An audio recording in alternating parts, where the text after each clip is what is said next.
Il n'y a rien de mieux que de venir dans la présence du Seigneur. Il y a un verset dans la Bible qui disait, il vaut mieux passer 1000 jours, un jour dans ta présence que 1000 jours ailleurs. Un jour dans la présence de l'Éternel est un temps précieux, est un temps de qualité, est un moment qu'on ne regrette pas. C'est pour ça que je suis tellement heureuse que vous soyez là, tellement heureuse que nous soyons tous assis aux pieds de notre Père, de notre Maître, de celui que nous aimons. Parce qu'en réalité, il a tellement fait pour nous que nous ne pouvons que l'aimer en fait en retour. Vous allez me permettre ce soir de commencer par la prière. Parce que c'est un sujet, il ne sera pas long, mais je voudrais vraiment qu'à l'issue de tout ça, vous puissiez réaliser en fait ce qui est en train de se passer autour. Alors, on va prier. Notre Dieu, notre Roi, nous te disons merci, nous te disons infiniment merci parce que tu es Dieu, un Dieu grand, tu es un Dieu puissant. C'est avec tellement de joie et de révérence que nous nous approchons de toi. Nous sommes reconnaissants de nous avoir choisis, Éternel, pour être tes enfants et d'avoir choisi, Éternel, les gens de par-delà le monde pour te servir. Ça montre comment tu es ouvert et comment tu aimes, Éternel, cette créature que tu as donnée. Vraiment, nous sommes à tes pieds pour recevoir, Éternel. Nous voulons nous dépouiller de nous-mêmes, Seigneur, et nous voulons que toi, tu puisses remplir nos cœurs. Parler à nos esprits, Seigneur. Nous appelons ta présence afin que quel que soit ce qui a été préparé, mais que ce soit simplement ce que toi tu veux qui puisse être dit à tes enfants. Merci beaucoup. Merci parce que tous ceux qui sont là auront une fraîche ondée particulière pour cette semaine. Merci pour ma grand-Marie. Contrôle tout ce qui va se passer au nom de Jésus. Amen. Amen. Alors, le thème de ce soir, c'est « Le diable s'attaque à ta famille ». Le diable s'attaque à ta famille. Je le dis, et je le dis de façon, tout comme une phrase, comme une simple phrase, mais le poids de cette phrase, le poids de cet ensemble de lettres est profond. Parce qu'en réalité, quand toi tu dors et que tu es avec un conjoint et que tu es avec quelqu'un et que, etc., ou une conjointe, en fait, il y a des réflexions qui se passent derrière pour savoir comment est-ce qu'on peut faire pour déstabiliser ce couple-là. Surtout lorsque le Seigneur a un projet pour vous, lorsqu'il veut vous utiliser pour quelque chose de particulier et de spécial, mais il y a un ensemble de choses qui se passent tout autour de vous pour essayer de vous déstabiliser, bien que vous ne soyez pas au courant. Alors, le verset sur lequel on va s'appuyer ce soir, c'est 1 Pierre chapitre 5, le verset 8, qui nous dit « Soyez sobres et veillez, car votre adversaire, le diable, rôde comme un lion rugissant, cherchant qui il dévorera. Soyez sobres et veillez, parce que votre adversaire, le diable, rôde comme un lion rugissant, cherchant qui il dévorera. Résistez-lui avec une foi ferme. Résistez au diable avec une foi ferme. Le diable va s'attaquer, il va rôder. Quelqu'un qui rôde ne rôde pas en se disant que oui, si tout va bien, je les regarde, je les observe. Rôder en cherchant une ouverture, en cherchant quelque chose sur lequel il va frapper, mais frapper fort, parce qu'il aura en quelque sorte une victoire sur plusieurs aspects. Alors, il y a quelqu'un qui a dit quelque chose ces jours-ci, du côté de l'Afrique, particulièrement du Cameroun. Cette phrase a beaucoup marqué les gens. Et cette personne a dit, quand tu sais que tu es en danger, tu n'es plus en danger. Je reprends. Quand tu sais que tu es en danger, tu n'es plus en danger. Mais quand tu ne sais pas que tu es en danger, à ce moment, tu es fortement en danger. Ça veut dire que si quelqu'un marche sans être conscient qu'il est dans une forêt avec un ensemble d'animaux sauvages et qu'il est en train de marcher en toute tranquillité, en chantant les cantiques même, en chantant tout ce qu'il faut, la personne est gravement en danger parce qu'il ne se rend pas compte de l'endroit où il se trouve. Il ne se rend pas compte qu'il est une proie. Il ne se rend pas compte qu'autour de lui, tout ce qu'il faut, tout ce qu'il est en train de faire, c'est en fait d'attirer l'attention sur lui pour être dévoré en fait. Et c'est dans ce sens que la personne disait encore, lorsque vous n'êtes pas, comment on dit ça, lorsque vous êtes conscient que vous êtes en danger, vous n'êtes pas en danger. Je ne peux pas dire vous n'êtes pas en danger tel qu'il disait, mais la moitié du danger est écartée parce que quand vous êtes conscient que vous êtes en danger, soit vous allez prendre la fuite, Soit vous allez sortir du sentier qui est dans les problèmes, soit vous allez trouver une solution parce que vous êtes conscient que vous êtes en danger. Donc la première chose qu'il est important de savoir, c'est que le diable s'attaque à vos familles. Le diable s'attaque à vos familles. La première famille, le diable s'est attaqué à la première famille, c'était dans le jardin d'Éden. Il est venu déstabiliser la femme en sachant que, en lui donnant les outils de la déstabilisation, elle allait déstabiliser tout son foyer. Au travers juste d'une décision, de quelque chose qui s'est passé, tout un foyer a été déstabilisé, des enfants ont été déstabilisés, des générations ont été déstabilisées. Le diable s'attaque à la famille parce qu'il sait qu'une famille équilibrée, ce sont des générations d'hommes droits qui sont sauvés. Et parce qu'il sait que si vous êtes équilibré et que vous êtes deux personnes qui servaient par exemple le Seigneur, que vous enseignez la voix du Seigneur à vos enfants, une génération d'hommes droits se lève sur le chemin. Une génération d'hommes qui seront protégés et aimés du Seigneur. Parce que l'Éternel bénit la lignée des hommes droits. Des gens que l'Éternel va accompagner sur le chemin. Des gens que l'Éternel va bénir. Et parmi eux, l'Éternel va susciter des pasteurs, susciter des anciens d'église, susciter des gens qui auront, je ne sais pas, des appels, comme Ellen White, comme je ne sais pas moi trop qui dans le monde, susciter des gens qui vont se lever contre tout ce qui se passe dans le monde, comme Martin Luther.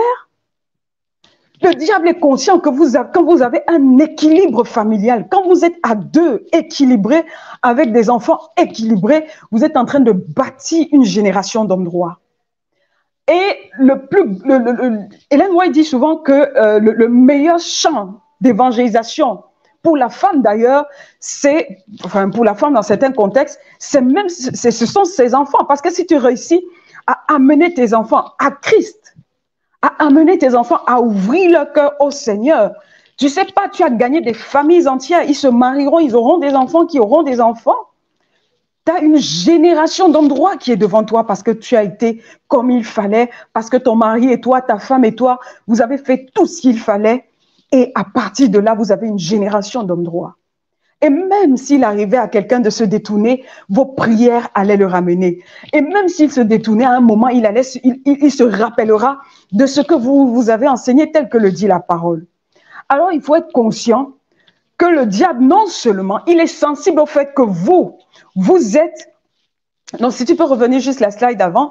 Il est sensible au fait que, encore avant, il est sensible au fait que vous êtes des enfants de Dieu, aimés du Seigneur. Vous êtes aimés du Seigneur. Le Seigneur vous aime.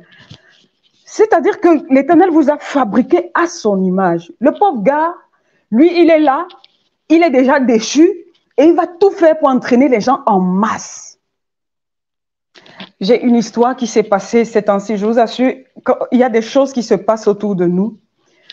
Et c'est quand on écoute ces choses-là qu'on se rend compte de la profondeur, de la dureté avec laquelle le diable attaque vos familles. Et il le fera de façon, comment on dit ça, délicate, discrète. Il mélangera la vérité et l'erreur. Il va vous persuader que vous avez raison en tout point. Il va vous persuader que si, que ça, juste pour laisser un petit grain de folie dans vos foyers. Et avec ce grain de folie, vous allez passer tout le temps à vous disputer, vous engueuler, faire tout ce qui ne va pas. Et vous allez avoir l'assurance que c'est moi qui ai raison, c'est toi qui as tort. Et vous allez rester dans vos positions et vous allez dire, je ne veux pas pardonner. Et en fait, vous êtes en train de marcher sur la route que le diable a tracée pour vous. Pourquoi? Parce qu'il est heureux dans son petit coin, en sachant qu'avec son petit grain de sel, dès qu'il vous a déstabilisé, dès que vous commencez à vous disputer devant vos enfants, dès qu'un homme lève sa femme, le bras sur sa femme devant les enfants, vous ne savez pas l'impact que vous êtes déjà en train de causer dans la vie de cet enfant-là. Vous êtes déjà en train de fabriquer quelqu'un qui, soit demain, va reproduire le même schéma, soit cette personne va se retrouver en train de se rappeler ce que vous avez fait, de maltraiter le conjoint, etc. Vous vous rendez bien compte que le modèle que vous êtes en train de donner est un modèle qui va être suivi par tous ceux qui sont autour de vous. C'est pour ça le diable n'aime pas les hommes droits, il n'aime pas les familles équilibrées parce que ça sauve beaucoup de personnes, beaucoup plus de personnes que vous ne pouvez penser. Vos voisins vous observent. Lorsque vous avez des familles équilibrées, ces mêmes voisins sont autour de vous en train de dire qu'est-ce que je donnerais pour être aussi équilibré qu'eux. Vous avez dans vos églises les gens qui vous regardent et qui vous admirent en secret. Il y a des gens qui se battront parce qu'ils vous voient heureux. Et ils se battront dans leur foyer parce qu'ils vous voient heureux. Mais à partir du moment où vous laissez déstabiliser par l'ennemi, vous êtes en train de rentrer dans son plan. Il n'a pas besoin de vous déranger plus que ça parce que de toute façon, vous avez pris la route qu'il faut. Il vous laisse vous battre entre vous. Il vous laisse vous détruire entre vous parce qu'il sait que de toutes les façons, il y a énormément de choses. La graine a déjà été semée. Il y a énormément de choses qui pourront se passer ensuite. Vous savez, lorsqu'il y a des guerres, l'une des armes qui est utilisée, c'est le viol. On viole les femmes, on viole les enfants devant leur père. Ça crée un sentiment d'infériorité terrible auprès de la personne de qui on a violé la famille. On viole ta femme et tu ne peux rien faire. Ça détruit parce que l'homme s'en veut, parce que là, il a été incapable de protéger sa famille et tout et tout. C'est une arme que les gens utilisent, la destruction de famille. Lorsqu'on vient dans une communauté, on détruit par tous les points la famille. Parce qu'on sait que si la famille est détruite, c'est difficile d'avancer. Mais quand tu as une famille unie, un homme, une femme qui au-dessus de tout, craignent Dieu, avec des enfants qui servent Dieu, qui chantent les cantiques tous les soirs, qui louent leur Seigneur, qui cherchent la face de Dieu à chaque instant. Ils seront tellement unis que le diable ne pourra pas... Souvenez-vous de ce qui s'est passé du temps de la tour de Babel. Ils étaient tellement unis que Dieu a dit, si on les laisse, ils vont réussir leur projet. Parce que tellement ils sont unis, ils sont ensemble, ils sont cohérents. Tous les projets qu'ils vont faire là, ils vont réussir. Et la Bible dit, quand deux personnes s'accordent, ils sont d'un même cœur pour demander quelque chose au ciel, cela leur est accordé. Il y a de la force dans cette unité, dans cette solidité de votre famille. Il y a énormément de force dessus. Et sachez, justement, la slide qui suit nous dit que les bénédictions et les malédictions sont rattachées aux décisions d'une seule personne. Parce que Abraham, on prend cet exemple, on prend un exemple déjà positif. Abraham a été fidèle à Dieu. Dieu lui a dit, fais ceci. À cause de sa fidélité, Isaac a été béni, Jacob a été béni, les familles de la terre sont bénies en Abraham. La Bible dit, parce que tu m'as été fidèle. Écoute, je bénis des générations devant toi. David a été quelqu'un qui a aimé son père parce qu'il a été fidèle. Jésus lui a dit, Dieu lui a dit que ton fils Salomon, même s'il ne me sert pas, je vais le garder sur le trône à cause de ce que tu as fait pour moi. À cause d'une décision de servir le Seigneur, à cause d'une décision d'aimer le Seigneur, à cause d'une décision de rester dans son foyer, de ne pas céder à tout ce qui bout en nous, à cause d'une décision de ne pas tomber dans les colères inexpliquées à temps et à contre-temps, à cause d'une décision, on peut préserver la famille sur le long terme. Et à cause d'une mauvaise décision, on peut avoir un impact terrible sur les générations. David a perdu son enfant. Son enfant est mort parce qu'il a regardé une femme, il a convoité la femme. Il était tranquille dans son coin. Cette femme était une femme mariée. Cette femme aimait son mari. Ils étaient en train de jouer ensemble. Pour jouer avec son conjoint, il faut l'aimer. Ils étaient en amoureux, ils se touchaient, ils jouaient ensemble, ils étaient tellement heureux. Et la convoitise, en une seconde de convoitise, il a regardé cette femme. Peut-être il a décidé de ne pas s'arrêter. En passant, il a vu une femme peut-être à moitié nue. Il s'est arrêté. Il a pris la première décision de s'arrêter. Il a pris la deuxième décision de faire tuer cet homme. Et cette décision-là a été capitale au point où il a perdu un enfant. Et il y a d'autres conséquences de déstabilisation de son foyer qui viennent ensuite, à cause de lui-même, la malédiction qu'il a prononcée suite à ce problème qu'il a fait.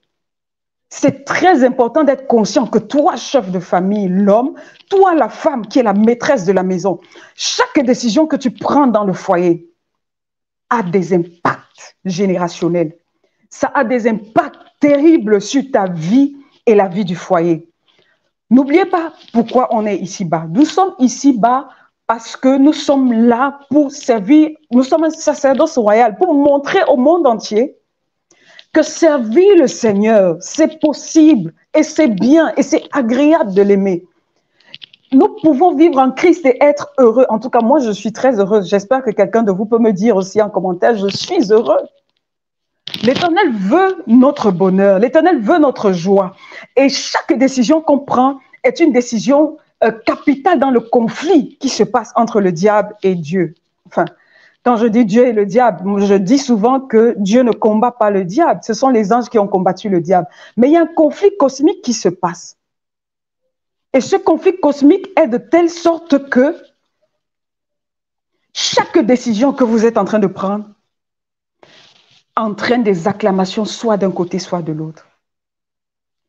Alors, vous devez comprendre que le diable va donc se servir de quoi? De vos faiblesses. Le diable va se servir de vos faiblesses. Il va appuyer le doigt sur vos faiblesses. Si tu passes le temps à regarder les femmes, à soupirer après des femmes, à laisser les femmes te toucher d'une certaine façon, le diable se servira de ça, mon frère. Si tu ne laisses pas les 5 mètres de sécurité qu'il faut entre ces femmes et toi, le diable va comprendre que toi, tu as cette faiblesse-là. Il va te donner des suggestions. Il se servira de cette faiblesse et il va te détruire au moment où tu t'y attendras le moins parce que son but, c'est de détruire ta famille. Tu ne sauras pas comment ça s'est passé. Tu ne sauras pas quand ça a commencé, mais tu sauras que tu t'es retrouvé là. Pourquoi? Parce que tu as laissé prospérer tes faiblesses. C'est très important de noter ça. Nous avons des faiblesses. Nous avons des faiblesses qu'il faut traiter.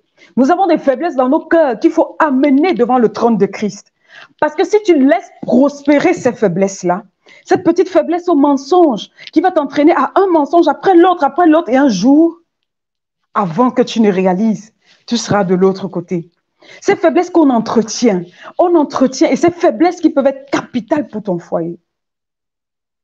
Et c'est comme ça que ces faiblesses-là, le diable va les utiliser comme une petite corde, comme vous voyez des grains qu'on jette, et puis le coq arrive, et puis dès que tu rentres dans la cage, bam, il ferme la cage. Et tu ne sais plus comment t'en sortir. Tu commences à voir des films pornographiques, etc., Tu te dis, mais non, je les regarde juste comme ça. Mais le diable le sait. Au fur et à mesure que tu vas regarder ça, quand tu vas commencer à avoir le désir, ça ne sera plus stimulé par ta femme, ça sera stimulé par ces images-là. Tu vas commencer à rentrer dans un certain nombre de choses et quand tu vas voir une prostituée, quand tu vas voir ceci, des idées, des pensées vont commencer à s'échapper et le diable te dit qu'il n'y a pas pire fou. Et la Bible te dit qu'il n'y a pas pire fou que celui qui marche comme un agneau, qui marche vers une prostituée à l'extérieur. Et Dieu nous dit, comment deviendras-tu une chair avec une prostituée? Et prostituée, pas seulement prostituée pour dire prostituée, mais comment deviendras-tu une chair avec quelqu'un d'autre que ton épouse ou ton époux? Est-ce que tu sais seulement les implications qu'il y a à se laisser aller à sa faiblesse? Il y a plusieurs personnes qui se sont laissées aller à leur faiblesse. Nous parlons de Samson, par exemple. Samson s'est laissé aller à sa faiblesse. Et où est-ce que ça l'a mené? Il avait une destinée profonde à mener ici-bas. Malheureusement, il n'a pas pu mener sa destinée. Son chemin a été interrompu à cause de sa faiblesse. À cause de ses décisions. Peut-être le Seigneur voulait sauver tout un peuple derrière lui. Il est mort sous les décombres, avant peut-être son temps. Combien de personnes sont en train de détruire? Souvenez-vous, s'il y a quelqu'un qui nous écoute et qui a sa famille qui pleure. Pourquoi vous faites pleurer vos proches? Parce que vous laissez survivre des faiblesses en vous. Il y a quelque chose dans la vie que j'ai remarqué. J'ai remarqué que quand on veut vraiment laisser quelque chose, on finit par laisser. Même si on tombe 10 fois, on se relève, on finit par laisser. La plupart du temps, on a la volonté, on aime ce péché. Ce qu'on appelle là les péchés mignons. Et c'est de ça que le diable se sert pour détruire ton foyer. Hein. Les péchés mignons, les petites choses, c'est pas du tout mignon. Vous êtes en train de caresser un truc, c'est comme si vous avez une bombe à explosion qui est entre vos bras. Vous riez d'une certaine façon avec votre secrétaire. Vous faites un certain nombre de choses de temps en temps. Ou alors vous vous amusez. Je vous assure, ça va vous exploser au visage. Pourquoi? Parce que le diable, il aime... Ça, c'est quelqu'un qui mélange la vérité à l'erreur. Non, mais tu ne fais rien. Tu sympathises juste. Tu te donnes des belles pensées. Non, mais vraiment, tu es en train d'aider quelqu'un. Hein, je le dis. Et c'est comme ça qu'un collègue me disait, j'avais mon meilleur ami, il avait son épouse. Et quand il est mort, la femme là était tellement attachée à moi parce que vraiment j'étais quand même le meilleur ami le meilleur ami de son mari. Son mari est décédé et j'étais finalement tous les jours chez eux. J'allais voir les enfants et la femme, je laissais qu'elle se pose dans mes bras parce qu'elle était quand même attristée. J'étais obligée de la laisser se reposer entre mes bras. Il me dit, Barbara, je ne sais pas quand je me suis retrouvée dans le lit de la dame. Je ne sais pas à quel moment j'ai couché avec la dame, la femme de mon ami, de mon défunt ami. Parce que le diable te dit, mais tout ce que tu fais est bien.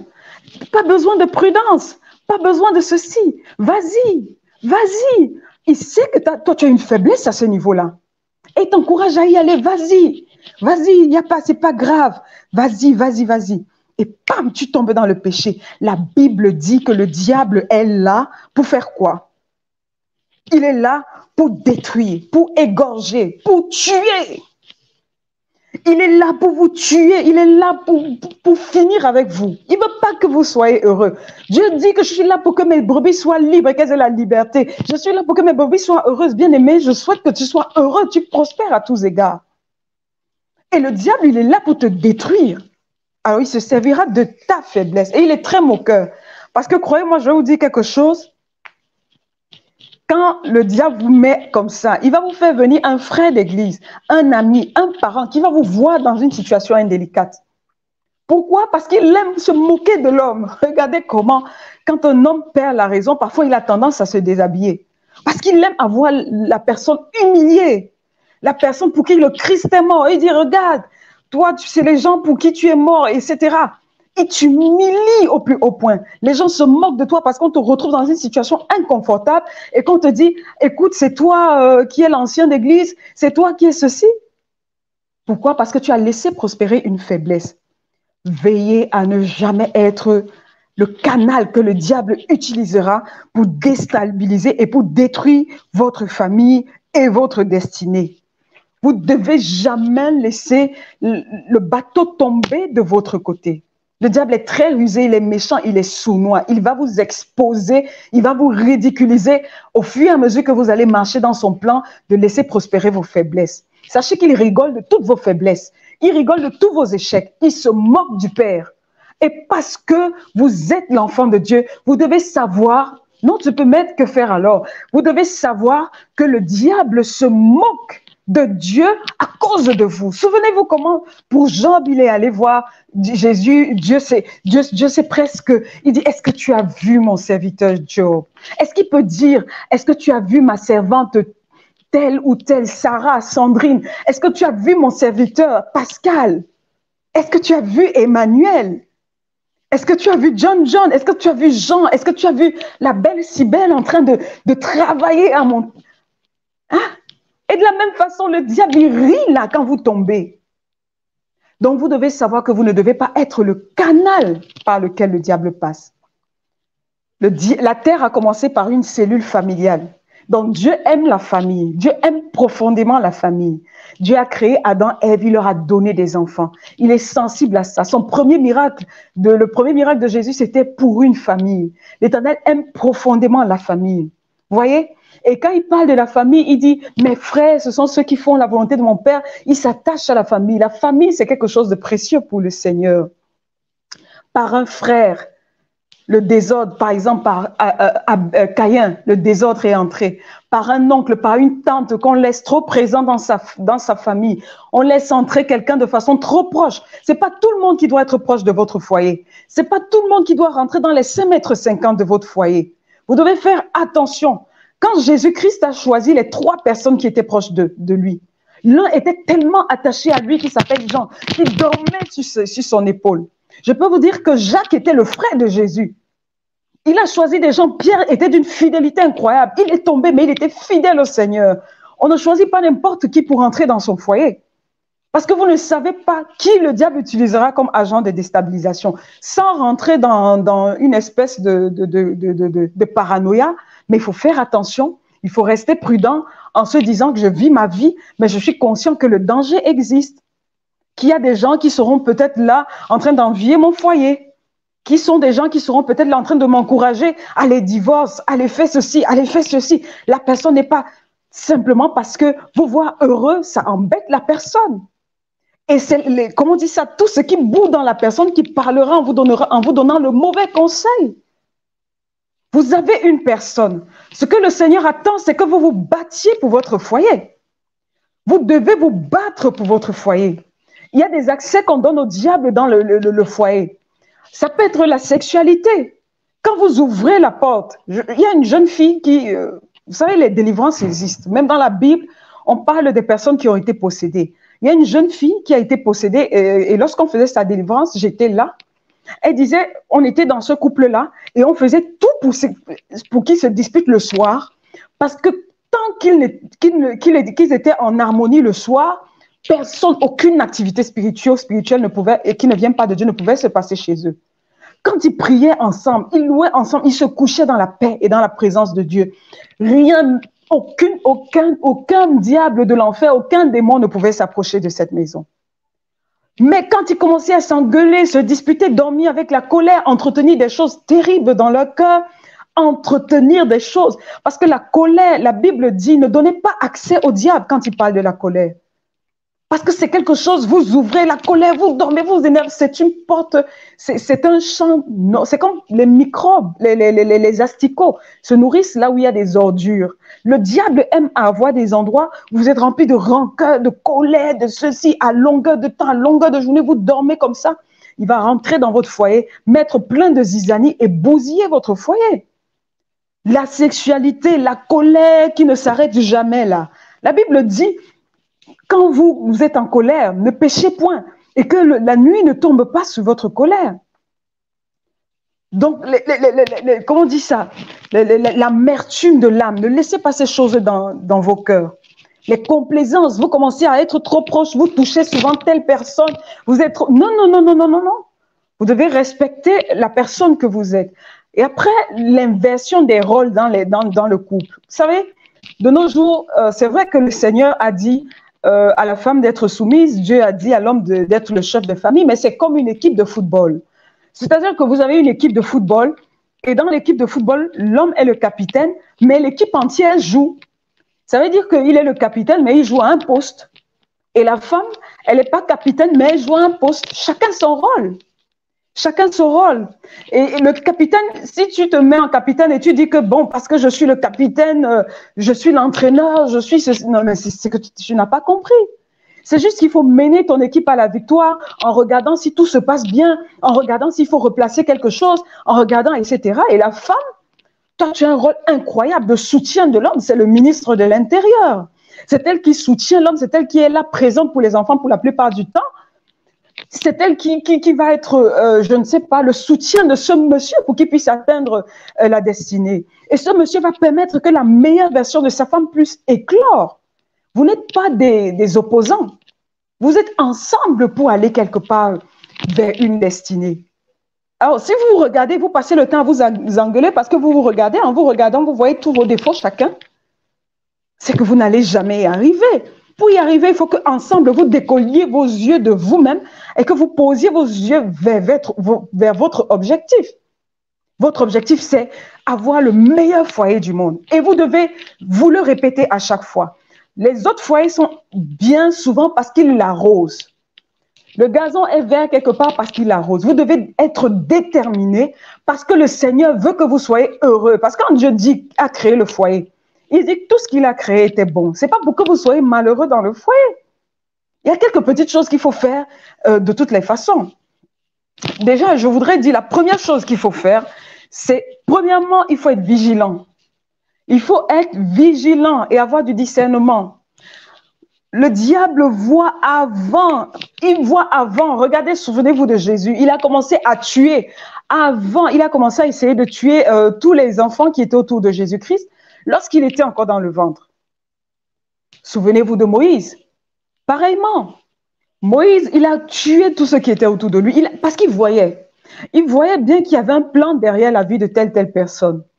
Et souvent, vous passez par des moments difficiles, dans une enfance difficile, des choses difficiles. Parfois, le diable a vu quelque chose de bon qui peut sortir de votre vie. Il a vu que le Seigneur veut se servir de vous. Et après tous ces moments difficiles, vous vous asseyez, vous dites, ben, ça ne va pas y aller, on ne va pas y arriver dans notre couple, ça ne va pas.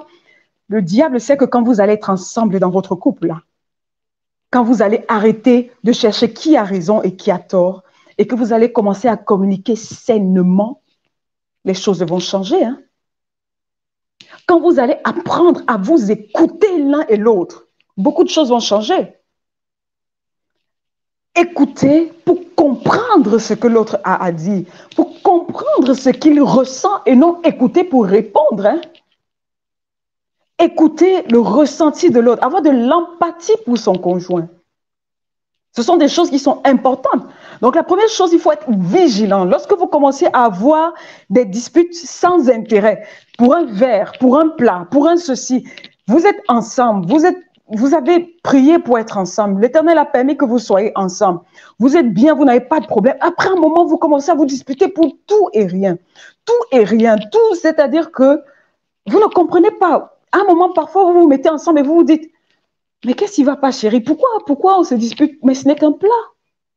Ce n'est que ceci. Quand vous êtes chrétien et que vous êtes dans un conflit constant avec votre conjoint et qui ne veut pratiquement rien dire, arrêtez-vous et posez-vous des questions. Posez-vous des questions. Est-ce que vous n'êtes pas en train de céder quelque part? La Bible dit que les conflits viennent souvent de la force des émotions qui combattent dans nos membres. C'est-à-dire qu'au fond de toi, il y a l'émotion, l'orgueil, le ceci, ça bagarre en toi. Ça bagarre tellement en toi, et toi, tu laisses prospérer ça, et tu finis par rentrer dans... Oui, non, le diable peut se servir de cet orgueil que tu laisses prospérer. Il fait que ton conjoint dise une parole, et puis il dit que mais toi, tu ne peux pas laisser ça comme ça, tu ne peux pas laisser qu'elle te parle comme ça, tu ne peux pas laisser... Est-ce que tu sais qui tu es? D'ailleurs, tu sais que tu peux aller voir tous les juges du monde. Tu sais que tu peux lui mener la vie dure. Tu peux le tuer. Tu sais que le diable s'amuse avec toi. La Bible attend que nous puissions vivre des foyers heureux. Et Dieu a mis le secret dans les foyers. La première chose, on doit être vigilant, comme je le disais. Et si vous pensez avoir tout le temps raison, posez-vous des questions. N'oubliez jamais que la personne que vous avez aimée, c'est la même personne qui se retrouve là. Et lorsqu'il y a un conflit entre vous, ne vous attardez pas sur la personne, ne mettez pas le conflit sur la personne. Déconnectez le conflit de votre conjoint et réglez le conflit comme une chose à l'extérieur de vous. Votre femme n'est pas devenue ceci, parce que peut-être un verre s'est cassé. Chérie, le verre s'est cassé, je pense que ceci, ok, entendons-nous comment on fait. Il faut sortir de l'engrenage des disputes inutiles parce que vous pensez avoir toujours raison, ce n'est pas important. Et puis, je vais vous donner ce petit truc. Lorsqu'on se marie, les premiers 18 mois du mariage à peu près, on se dispute souvent. On se dispute souvent, mais là, il faut savoir que vous vous disputez parce que vous êtes en train d'essayer de fusionner. Ce n'est pas grave si vous vous disputez à ces moments-là. Pourquoi? Parce que vous avez souvent... vous venez d'un background, votre conjoint vient d'un background, vous n'avez pas été éduqué de la même façon. Parfois, il y a des différences culturelles, parfois, il y a des différences simplement de famille.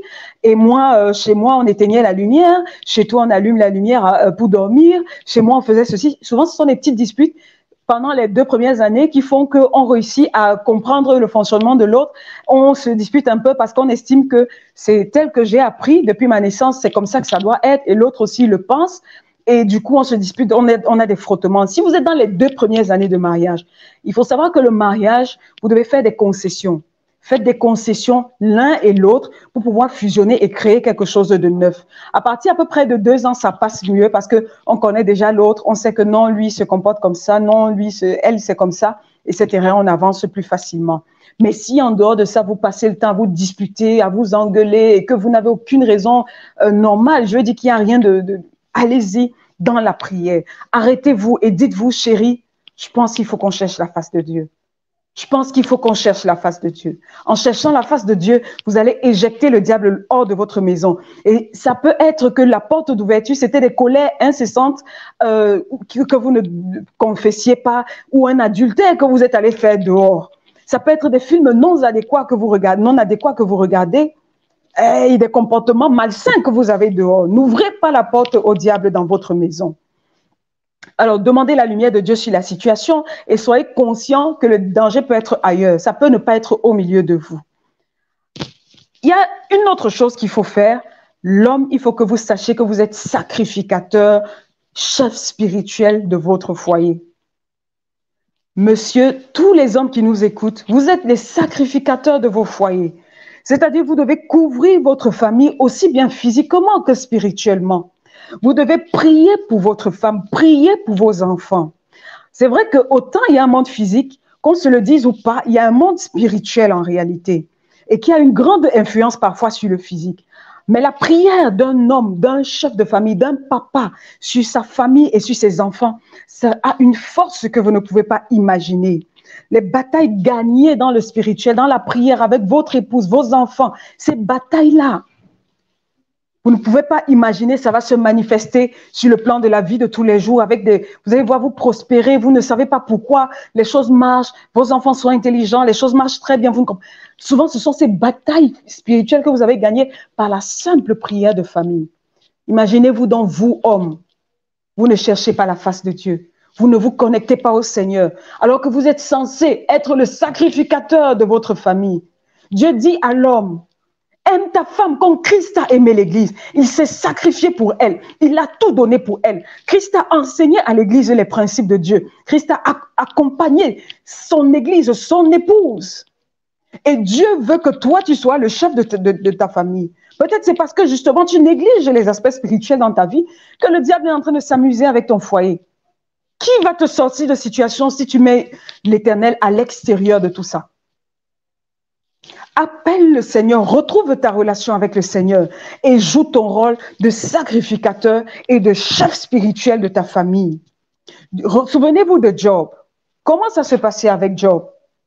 Chaque fois, Job priait pour ses enfants. Seigneur, si mes enfants ont péché, je te demande de leur pardonner. Seigneur, si ceci. Seigneur, je prie pour mon épouse, je prie pour ma famille, je prie pour ceci, etc. Vous êtes le chef de votre famille.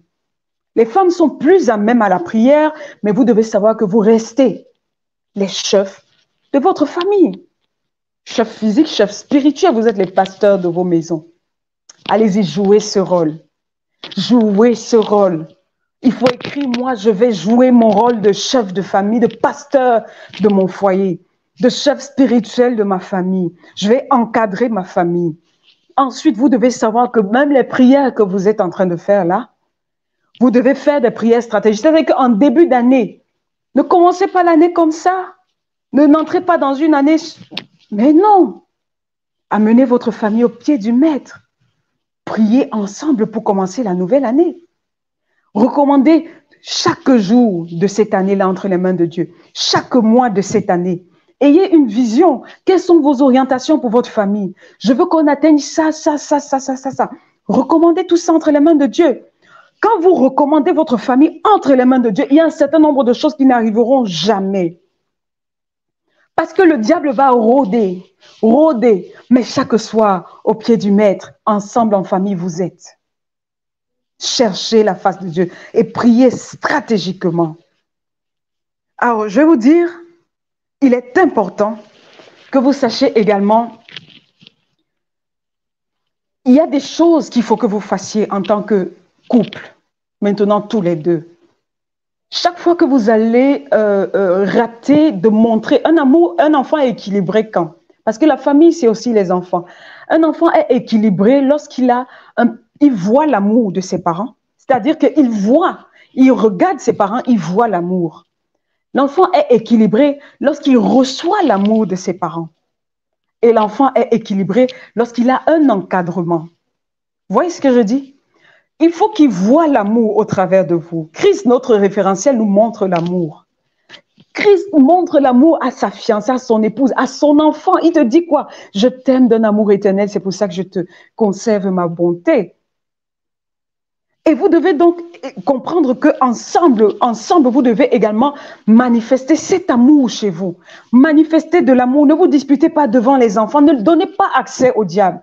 Et lorsque vous avez des sujets de colère, l'autre ne va pas forcément comprendre. Arrêtez d'imaginer que tout le monde comprend ce qui se passe dans votre tête. C'est pas possible que tout le monde comprenne tout ce qui... Votre conjoint, même si vous avez fait combien de temps ensemble, vous voyez la meilleure chose à faire, c'est de parler. Moi, mon conjoint et moi, parfois, si on a un désaccord sur un sujet, on se dit, ben, écoute, on ne va pas se perdre une journée de vie hein, à bouder et à autre. Pas du tout. On ne se perd pas une journée, ce n'est pas possible. Parce que même ton temps, il faut être un bon économe, même de ton temps. Si tu te tapes 2 jours, ça ne reviendra pas. Dieu te donne des journées avec ton conjoint, avec ta famille. Tu prends 1 semaine, 2 semaines, 2 mois à bouder, à ceci. Mais c'est un temps précieux que Dieu t'a donné qui ne reviendra pas. Est-ce que tu sais de quoi demain sera fait? Si la personne s'en va demain, tu ne pourras pas rattraper ça. Il faut que tu te lèves et que tu te battes pour ton foyer. Et je voudrais dire, le Seigneur attend que nous puissions prospérer à tous égards. Je voudrais lire ce verset de Matthieu, de Malachie, chapitre 2, où l'Éternel nous dit, « Voici encore ce que vous faites. Vous couvrez de larmes l'autel de l'Éternel, de pleurs et de gémissements. » Et vous me dites, en quoi? Parce que l'Éternel a été témoin avec la femme de ta jeunesse. Sois conscient que même si tu demandes quoi au Seigneur, quand les pleurs sont dans ta maison, quand les pleurs et les larmes coulent dans ta maison, parce que tu ne prends pas la bonne décision, parce que tu décides de laisser le diable t'entraîner avec tes faiblesses partout où besoin se fait sentir, mais attends, l'Éternel te dit que je n'arrive pas à t'écouter, parce que tu as baigné l'autel de Dieu de larmes. Pourquoi tu laisses ta famille pleurer? Pourquoi tu laisses ton mari pleurer? Au nom de quoi tu veux essayer de te faire justice, de jouer ceci? À quel moment tu cherches la face de Dieu pour le problème que tu as dans ton foyer? Le diable se moque de toi parce qu'il se sert de toi. Il se sert de toi pour détruire ton propre foyer avec tes propres mains. Il a jonglé, il a contourné, il a fait ça à Ève et c'est Ève elle-même qui a détruit son foyer parce qu'elle a mangé et elle a donné à son mari. Le diable ne va pas rentrer, apparaître comme quelqu'un avec des cornes dans ton foyer. Mais il va te suggérer des choses. Tu ne peux pas pardonner. Après tout ce qu'il t'a fait là, tout ce qu'elle t'a fait là, tu ne peux pas pardonner. Mais Christ dit, combien de fois pardonnerai-je mon frère? 77 fois x 7. Quand quelqu'un est repentant, quand la personne a la volonté de se convertir, d'avancer, pourquoi tu refuses d'avancer? Est-ce que tu es conscient que quand Dieu crée ton foyer, c'est pour le long terme et pour la vie? Oh, quand on a posé la question au Seigneur Jésus, on lui dit, est-ce qu'il faut répudier? L'Éternel a baissé sa tête. Il dit, c'est à cause de la dureté de vos cœurs qu'on a même permis que vous répudiez vos épouses. Non, c'est pas ce qui était prévu. Jésus dit, c'est pas ce que moi j'avais prévu. Il y a un moyen de s'en sortir. Souvent, les gens dans le foyer sont secs, ils sont vides, ils n'arrivent plus à donner de l'amour parce qu'ils sont complètement asséchés à l'intérieur. Ton conjoint est asséché et toi, tu cherches à avoir raison, tu attends des choses. Mais non, il faut remplir ton conjoint d'amour. Parle son langage d'amour. Rends ton conjoint heureux. Pour partir devant le Seigneur, il faut que toi, tu aies d'abord fait ce que l'Éternel attend de toi. Une dame est venue me voir, elle me dit, écoute, je te le dis, je veux que tu me dises rien du tout, je t'annonce juste que, ben écoute, je divorce. Je dis, ok, d'accord. Elle dit, mais pourquoi tu ne dis rien? Je dis, mais c'est ta volonté, c'est ce que tu as décidé. Elle dit, oui, mais il est irresponsable, il est ceci. Je dis, ok, assois-toi 1 minute. Elle s'assoit. Je lui pose la question, comment ça se passe quand ton mari rentre à la maison? Oh, je m'en fous, je veux pas, excusez-moi de ce mot, mais je veux pas m'occuper de lui parce que c'est un irresponsable de toutes les façons. J'ai rien à faire avec lui, son comportement, ça vaut pas la peine. Il est comme ci, il est comme ça. Je dis, ok. Du coup, est-ce que tu l'accueilles? Est-ce que après une journée difficile, parce que toi, tu ne travailles pas, donc tu es à la maison, si tu travaillais, bon, ça va. Je dis, à quel moment est-ce que tu joues ton rôle de femme? À quel moment tu joues ton rôle d'aide avec les moments difficiles par lesquels il passe? À quel moment tu le soutiens? J'attends qu'il me le fasse. C'est ce qu'elle m'a dit. Et je lui ai dit, je suis désolée. Le Seigneur te dit, femme, aime ton mari. Mari, aime ta femme. Femme, respecte ton mari. Donnez-vous chacun. Le corps de la femme appartient à son mari. Le corps du mari appartient à sa femme. L'Éternel dit, vous êtes un. Vous n'êtes plus 2 personnes, vous êtes un. Fais ta part. C'est un ordre que l'Éternel donne. Femme, sois soumise, aime ton mari, respecte-le, sois le soutien. Je t'ai créé pour être son aide. Aide-le dans les moments difficiles. Soutiens-le quand ça ne va pas. Est-ce que quand ça ne va pas, c'est à ce moment que tu t'en vas parce qu'il est incapable de maintenant retenir votre foyer alors qu'avant, c'est lui qui te soutenait? Est-ce que toi, l'homme, parce qu'un peu d'argent est arrivé dans ta vie, ta femme n'est plus si intéressante que ça? Est-ce que tu te rends compte de ce qui est en train de se passer? Joue ton rôle. Le mariage, c'est travailler à rendre l'autre heureux. Hein? C'est une décision, hein, le mariage. L'amour, c'est une décision. On décide d'aimer. On décide d'aimer au-delà de tout. Parce que Christ a décidé de nous aimer sur la croix. Maintenant, je ne dis pas qu'il faut accepter de se faire tuer dans un mariage où on te bat ou ceci. Non, je ne parle pas de ça.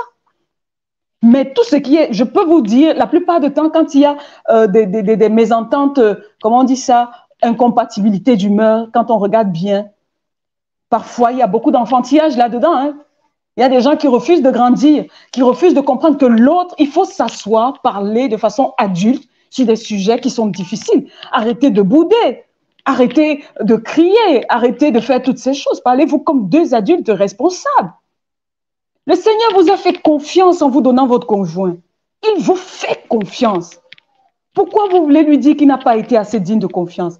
Et quelle que soit la mort de l'amour, quel que soit l'endroit où votre amour se trouve, dans le livre d'Ézéchiel, l'Éternel dit qu'il ressuscite des ossements. Il est capable de ressusciter votre foyer. L'amour, je connais quelqu'un qui était venu me dire, je ne l'aime pas, je ceci, etc. J'ai dit, ok, mettons ça en prière. Il y a eu un mariage, sa femme s'est habillée. Quand il a vu sa femme, il est resté sans bouger. Il est tombé amoureux de sa femme avec qui il était depuis. Il l'a trouvée incroyablement belle. Il n'arrivait pas. Il est tombé littéralement amoureux de cette femme après plusieurs années. L'Éternel est capable de ressusciter tout ce qui est endormi. La seule chose, c'est qu'il faut que vous soyez vigilants, vous ayez du discernement pour être conscient que dans toutes vos disputes que vous avez, très souvent, le diable est là derrière. Il vous encourage, il vous choque. Allez-y, allez-y, allez-y. Et il sait que lorsque vous allez vous laisser faire entrer dans tous ces revers-là, il sait qu'à ce moment, il aura la victoire sur vous. Je suis je suis arrivée au bout, hein, et je veux vous dire que on va descendre profondément après dans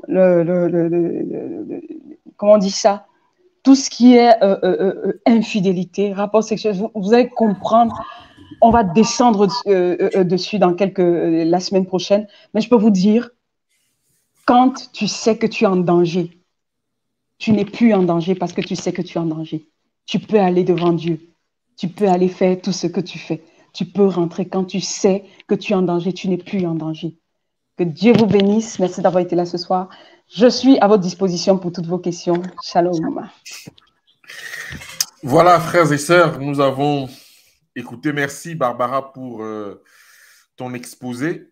Nous te remercions. Je pense que nous avons touché à beaucoup de sujets. J'ai vu Nathalie Singh de la Guyane qui était connectée dans le studio, mais comme Barbara n'avait pas fini, je ne pouvais pas te faire rentrer. Donc, tous ceux qui veulent rentrer dans le studio, je vous remets le lien de connexion. Hein. Vous pouvez poser maintenant vos questions à notre sœur pour qu'elle puisse répondre, qu'elle puisse vous apporter des éléments de réponse de par la Bible à vos questions, parce que je pense que vous avez beaucoup de questions. Je pense que certains disent qu'il n'y a plus de chance pour mon foyer. Certains disent que ma femme est ceci, donc du coup, je ne vais pas m'en sortir. Mon mari est cela. Voilà, donc vous avez la possibilité maintenant de poser toutes vos questions parce qu'il faut en parler, il faut mettre le doigt dessus, frères et sœurs. C'est ça qui guérit, c'est ça qui restaure, c'est ça qui sauve. Donc, notre sœur est disposée à répondre à vos questions si vous avez des questions. Alors, si vous voulez venir également dans le studio, je me permets également de saluer tous nos frères et sœurs qui sont connectés sur Facebook. Que la paix du Seigneur soit avec vous. Hein. Merci de